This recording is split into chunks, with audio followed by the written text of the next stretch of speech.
नमस्कार. कधी विचार केलाय की पाप आणि न्याय या फक्त माणसांपुरत्याच गोष्टी आहेत की त्यांचा परिणाम आपल्या आजूबाजूच्या निसर्गावर ह्या जमिनीवर सुद्धा होतो? आजच्या ह्या विश्लेषणात आपण एका खूप खोल धर्मशास्त्रीय विचारात जाणार आहोत. आपण स्रोतांच्या आधारे हेच समजून घेणार आहोत की पाप सृष्टीला कसं प्रभावित करतं आणि न्याय तिला पुन्हा कसं ठीक करतो. चला तर मग एका अगदी मूळ प्रश्नापासून सुरुवात करूया.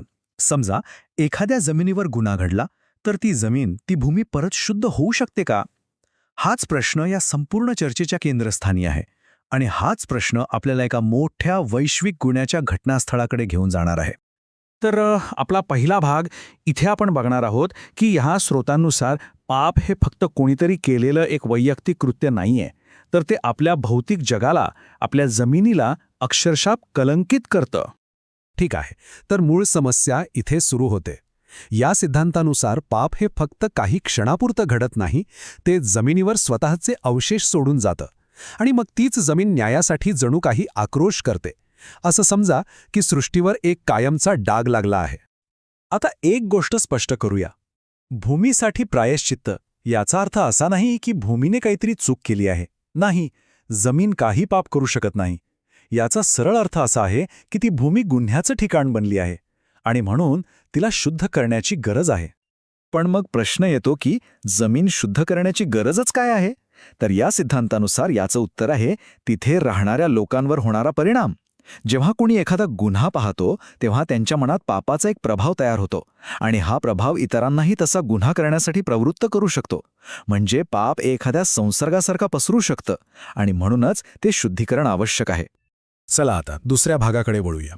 इथे आपण पाहणार आहोत की हे शुद्धीकरण नक्की होतं कसं आणि त्यासाठी एका कठोर कायदेशीर तत्वाचा आधार कसा घेतला जातो. हे जे वाक्य आहे ना, ते या संपूर्ण सिद्धांताचा गाभा आहे. हे स्पष्ट करतं की सृष्टीच्या शुद्धीकरणासाठी एक कठोर प्रतिशोधात्मक न्यायाचं तत्व आहे. म्हणजे ज्याने रक्त सांडलं त्याच्याच रक्ताने ती भूमी पुन्हा शुद्ध होऊ शकते. तर यातला महत्त्वाचा मुद्दा हा आहे की अशा प्रकारचा न्याय फक्त शिक्षा देण्यासाठी नाहीये, तर तो भविष्यातल्या गुन्ह्यांना रोखण्यासाठी आहे. त्याचा मुख्य उद्देश पापाचा तो प्रभावच पुसून टाकणे आणि लोकांच्या मनातून गुन्हा करण्याची इच्छाच काढून टाकणे हा आहे, जेणेकरून नैतिक व्यवस्था पुन्हा स्थापित होईल. आता येतो तिसरा भाग. या स्रोतांनुसार या वैश्विक नाट्यात काही मुख्य पात्र आहेत. चला त्यांची ओळख करून घेऊया. इथे आदाम आणि सैतान यांच्या भूमिकेत आणि त्यांच्या नशिबात जमीन आसमानाचा फरक दिसतो. या धर्मशास्त्रीय चौकटीनुसार आदाम हा एक सहकारी आहे ज्याची फसवणूक झालीय, पण सैतान तो मुख्य सूत्रधार आहे, फसवणूक करणारा.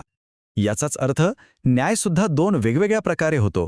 ज्याची फसवणूक झाली त्या सहकार्यासाठी प्रायश्चित्त आहे, जिथे येशू पापांची जबाबदारी घेतो. पण जो मुख्य सूत्रधार आहे त्याच्यासाठी न्याय आहे.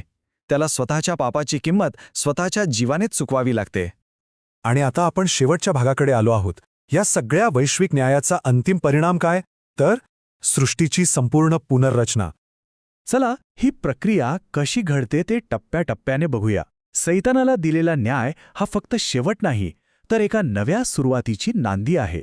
त्याच्या न्यायाने पापाचा प्रभाव नष्ट होतो, त्यामुळे भूमीवरचा शाप संपतो आणि शेवटी संपूर्ण सृष्टीला शांती आणि विश्राम मिळतो. आणि ही जी पुनर्रचित सृष्टी आहे ती कशी असेल? तर न्याय पूर्ण झाल्यावर निसर्गातला संघर्षच संपतो. जे काटे आणि झुडपे शापाचं प्रतीक मानले जातात ते नाहीसे होतात. इतकंच नाही तर प्राण्यांमधली जगण्यासाठीची लढाईसुद्धा संपते आणि सगळीकडे एक सुसंवाद निर्माण होतो. आणि शेवटी एका मोठ्या प्रश्नावर येऊन थांबूया.